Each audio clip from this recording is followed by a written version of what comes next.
Yeah, what's going on, guys? Roger here from MACkite. So I just got my hands on a new Rebel SLS, and we're kind of overdue for a new Rebel review. Now, if you follow the channel for a while, you know the Rebel has never been one of my top picks, although I will admit that for many riders, it's pretty much a kite that's reached legendary status. So many people out there are absolutely in love with this kite, and I wanted to do an objective review. And I wanted to talk about specifically the Rebel SLS because while this kite has undergone a lot of changes over the years, these new materials and some of the finer details in the Rebel, I think the big question on a lot of people's minds is, does this make a difference in the Rebel and will you notice it? So we're gonna break that down in this video. First things first with this, I believe what we have is thinner bridles, thinner lines, we have all of the new lighter materials, and then with the Rebel they have flex struts. And I'm gonna be honest, a lot of that stuff is a bit too techy for me to even care about, but did I notice it on the water? I did. I haven't flown a Rebel in probably a good year, and one thing that always stuck out to me with the Rebel was, I guess first the good, it was rip you off the water, super lofty, very forgiving, easy to use, huge wind range, but I always personally found that kite to be clunky. I didn't care much for the way that it looped, and I thought it was kind of a one-trick pony because it's pretty much just send it, go as high as possible, stay in the air as long as possible, and I always admit that that is something that resonates with a lot of kiteboarders, but personally, I always opted for kites like the Evo or the Dice, or just kites in the range that had a bit more versatility to them.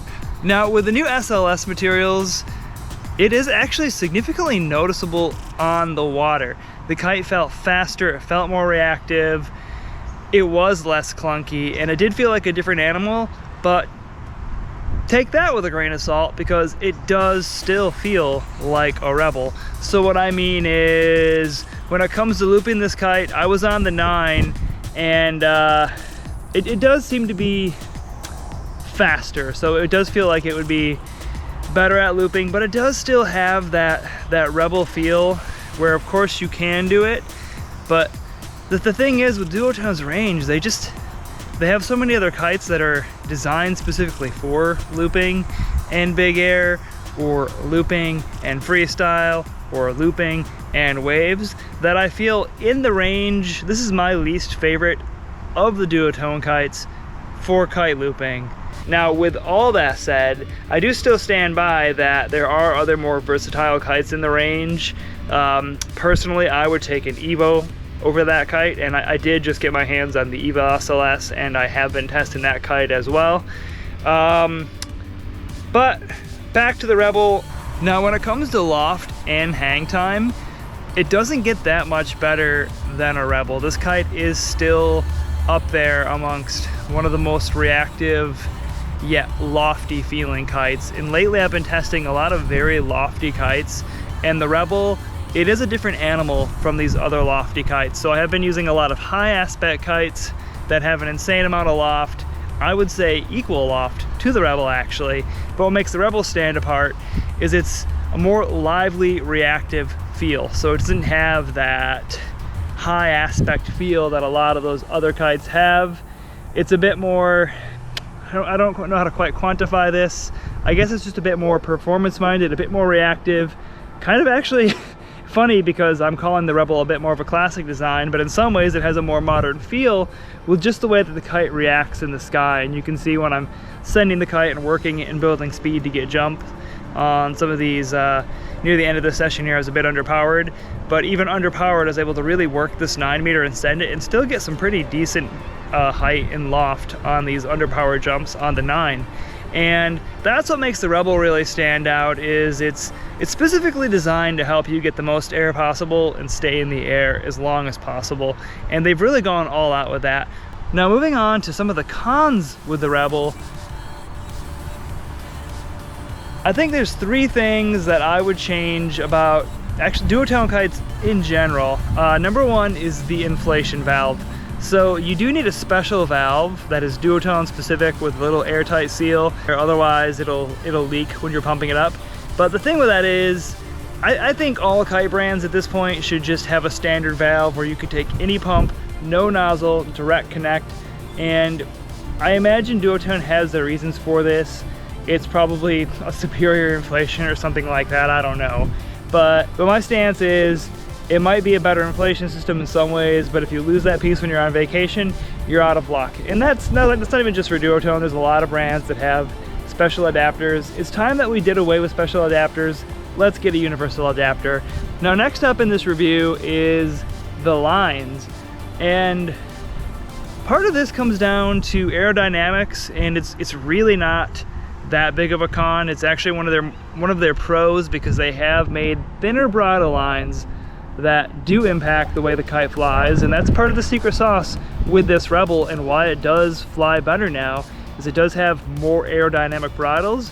But I did find one con with this is I did have to double check my bridles, because sometimes they would wrap or twist or get a little knotted up, and that's just something to be aware of. You're paying a price for performance here.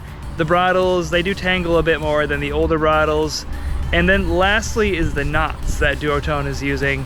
They do use really small knots, and I usually double or even triple check my knots just to make sure, because if you don't have it tight, the knot can come undone.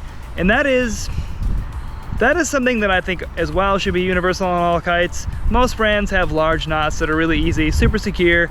That is one thing I would change with Duotone, is just make your knots a little bit bigger, sacrifice some of the performance, sacrifice some of those aerodynamics for a larger knot. So in general, what do I think of the Rebel? While it's not the kite for me, for that rider that does want maximum airtime, maximum loft, isn't looking to do mega loops, but doing all the standard tricks, standard free riding, and just wants a super fun, easy kite, the Rebel, it's still an incredible choice. If you're somebody who's used one forever, you're going to be even more happy with the SLS. And compared to the old one, is it worth the upgrade? That's a tough one. For me, I'm super torn on this SLS new material stuff, because I don't like seeing gear get priced to a point where everybody's getting priced out of kiteboarding. With the Rebel, it does fly better. I'll admit that every Duotone kite that I've flown with SLS, I'm liking more and more. Even the Evo, I've been testing the Evo recently, and I do really like the Evo SLS. I had out in the waves, and that extra lightness, it really helped with some drift, and it was making a difference. But you know, the difference, I guess, with the Rebel, I would say it's marginally better, but it is noticeable. So you're still getting the same Rebel that you know and love. If you were to go back to back with a regular Rebel and the SLS Rebel, the biggest differences you're gonna notice is the SLS kite does just feel a bit more snappy, a bit more reactive. Obviously in lighter wind conditions, it's gonna make a huge difference, but even on this 9 meter, I was just pleased at how it felt less clunky to me. And that pretty much sums up the SLS Rebel. I think all the good and all the bad that I could find. But if you have any other questions on this, let me know in the comments. If you found this video helpful, give it a thumbs up, hit that subscribe button. I'll catch you later.